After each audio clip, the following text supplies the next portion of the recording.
Hey there, this is Thomas. Better Mindsets, Better Life.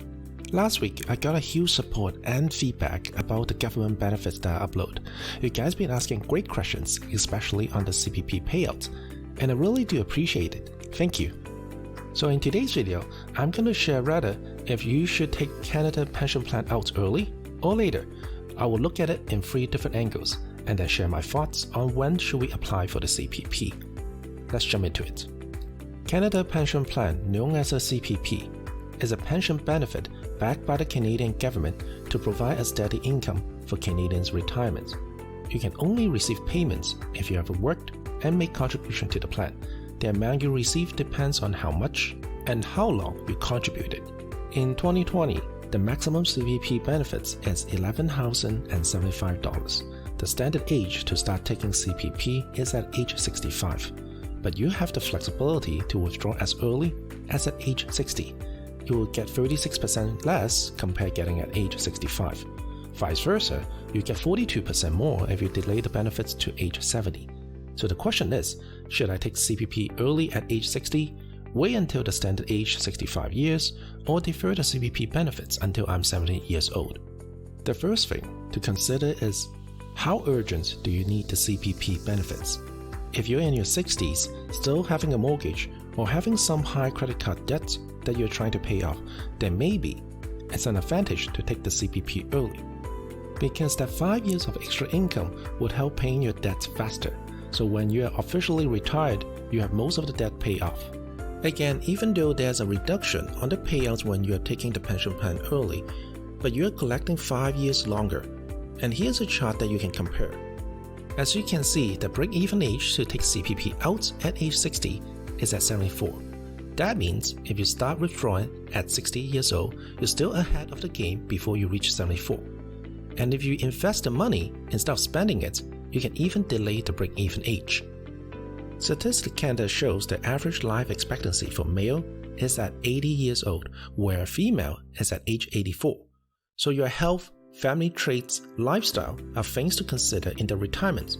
And what happened to your CPP when you're gone then? I will explain that in the later points. The second thing I will consider is the big picture of the entire retirement cash flow. What this means is, Canada Pension Plan is a source of income for retirement, but should not be the only source of retirement income. A well-planned Canadian should have money in a 3-pillar system, like a 3-leg stool where leg 1 is the personal saving such as RSP, tax-free saving, real estate. Leg number 2 is the work-pays benefits like the work pension and the work RSP. The last leg is the government benefits such as the Canadian Pension Plan, OA Security, and the Guaranteed Income Supplements. The downside is most of them are considered as taxable income. After all years of hard working and saving, you might end up be paying even more tax than before without proper planning. And the taxable income might affect the OAS payout as well. A good retirement strategy should be able to fund your lifestyle without giving too much money back to the government. So getting the CPP early will have a better chance to avoid the OAS clawback and a better chance to get the GIS too if your total taxable income is low. But Thomas, won't I get taxed more if I'm working and collecting CPP at the same time? That's true, but if you don't need the CPP portion right away, you can take the CPP out and put it into the RSP to even out the taxable income. The last reason to consider is, what happened to the CPP money when you're dead? I will share 2 stories to let you understand better. First story, we have Andrew here. Andrew is single, he worked very hard for the past 40 years and recently retired. He's been collecting CPP since then. Fast forward 10 years later, he passed away. His assets, which includes his work pension plan and his RSP, will be paid in full, 100% going into his estate. However, for his CPP, the government will keep the remaining and issue a one-time $2,500 check to his estate. Yes, his estates do not get to keep the unused portion. The second story is about Henry and Mary. They are both retired as well and been collecting CPP. One day, Henry passes away. Mary will get a portion of Henry's CPP as a survivor benefit. Notice I use the word portion, meaning the survivor benefits can only receive 60% of the deceased person's CPP payouts, and it cannot be more than the CPP maximum payouts. In other words, if Mary is collecting the maximum CPP payouts already, she could not get any extra when Henry is gone. And by the time Mary passed away, the government stops paying the CPP and only issue a $2,500 check to the family.